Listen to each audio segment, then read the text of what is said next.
Good evening friends, I am doctor Shailaja Pandey और आज हम बात करेंगे स्क्रब टाइफस इन्फेक्शन के बारे में।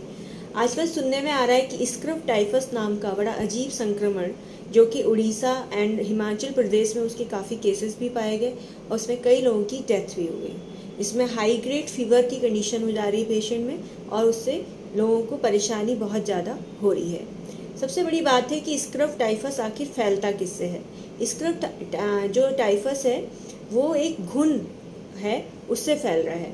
एक घुन होता है कीड़ा, जैसे घुन आपने देखा होगा गेहूं चावल ऐसी चीज़ों में घुन पड़ जाते हैं, या फिर जानवरों के जो चूहे हुए होते हैं उनकी स्किन में जो छोटे छोटे कीड़े होते हैं उनको हम घुन कहते हैं। ज़्यादातर ये ऐसी जगहों पे पाए जाते हैं जहाँ पर नमी ज़्यादा हो।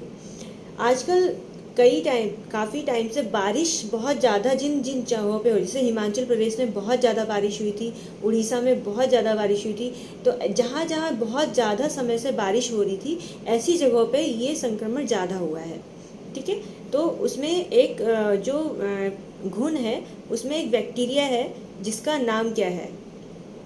ठीक है, बैक्टीरिया का नाम है ओरिएंटिया इस्सुमुगा मुसी नामक एक बैक्टीरिया है जो कि जिसके कारण ये इन्फेक्शन फैल रहा है। ठीक है, अब इसको हम रिकेट्सियल इन्फेक्शन भी कहते हैं या रिकेट्सियल डिजीज़ भी कहते हैं। रिकेट्सियल डिजीज़ इसको कहते जरूर है, मगर इसको रिकेट्स या बोन डिजेनरेशन डिजीज़ से हम कंपेयर नहीं करते हैं। ठीक है, रिकेट्सियल तब होता है जब किसी व्यक्ति को चिगर्स, मतलब मैंने घुन कहा ना, नाम का एक संक्रमित घुन जो कि घुन है जो कि इस बैक्टीरिया से संक्रमित है, वो किसी इंसान को अगर काट लेता है तो ये स्क्रब टाइफस नाम का जो रोग है वो उसको हो जाता है। ठीक है, अब इसका जो है सिम्टम कितने टाइम में आ सकते हैं। अगर ये घुन काट रहा है तो 10 से 12 दिन के अंदर अंदर इसके सिम्टम्स आने शुरू हो जाते हैं। ठीक है, और इसके सिम्टम्स क्या होंगे, फीवर, बुखार आएगा पेशेंट को बहुत तेज, उसके साथ साथ बहुत ज़्यादा ठंडा लगेगा, सर दर्द होगा,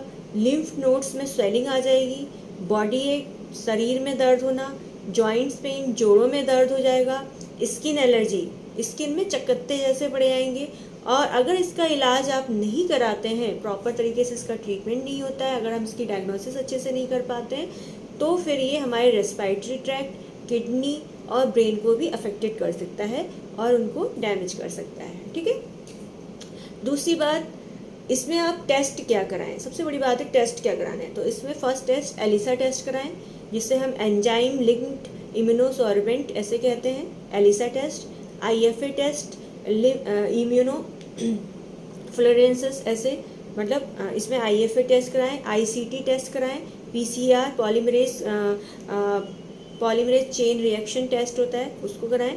ठीक है, ये सारे टेस्ट जो है इसमें जरूर कराएं जिससे कि हम इस डिजीज़ को डायग्नोस कर सकें। ठीक है, दूसरी बात, आप इसमें क्या प्रिकॉशंस लें। सबसे पहले तो अपने हाथ पैरों को कवर करके रखें, बिल्कुल ढके होने चाहिए। ठीक है, हैंड वॉश करें प्रॉपर तरीके से, अगर आपने कोई भी ऐसी चीज़ छुई है, आप बाहर से आ रहे हैं तो प्रॉपर हैंड वॉश करें।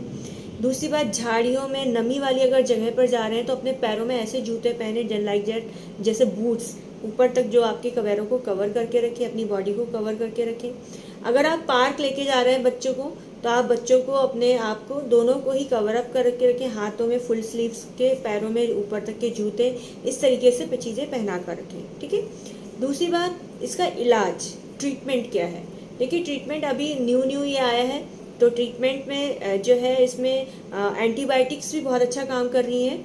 इसमें डॉक्सीसाइक्लिन जो एंटीबायोटिक है वो आप दे सकते हैं पेशेंट को, मगर विदाउट पेशेंट डॉक्टर के पूछे नहीं देनी है। 100 mg तक आप दे सकते हैं मगर बिना डॉक्टर से पूछे नहीं। डॉक्सीसाइक्लिन जो है एंटीबायोटिक जो है इसमें अच्छा काम कर रही है, जिसे देने के पेशेंट को कुछ दिनों में सुधार हो सकता है। ठीक है, इसके अलावा होम्योपैथिक मेडिसिन भी इसके लिए बहुत अच्छी दवाइयाँ हैं, अकॉर्डिंग टू सिम्टम पेशेंट की जो कंडीशन है उसके अकॉर्डिंग देते हैं। तो इसमें जो है मर्ककॉर बहुत अच्छी दवाई है, नक्समोशेटा भी बहुत अच्छी दवाई है, सल्फर 200 इसके लिए अच्छी दवाई है। स्किन एलर्जी, रेड कलर के चकत्ते अगर पूरी स्किन में, उसके साथ हाई ग्रेड फीवर है तो बेलाडोना 200 बहुत अच्छी दवाई है। आर्निका और आर्सेनिक एल्बम दोनों को अल्टरनेट आप दे सकते हैं पेशेंट को, तो वो इसके लिए बहुत अच्छी दवाई है। थैंक यू सो मच, आज के लिए इतना ही। नेक्स्ट वीडियो में नेक्स्ट डिजीज़ के बारे में डिस्कशन करेंगे। और स्क्रब टाइफस से आपको बचने की आवश्यकता है, बिकॉज ये अब पहले तो बाहर ही हो रहा था उड़ीसा साइड, अब हिमाचल प्रदेश में आ चुका है, उत्तराखंड में भी कुछ केसेस आने लग गए हैं। Thank you, bye bye, take care all of you.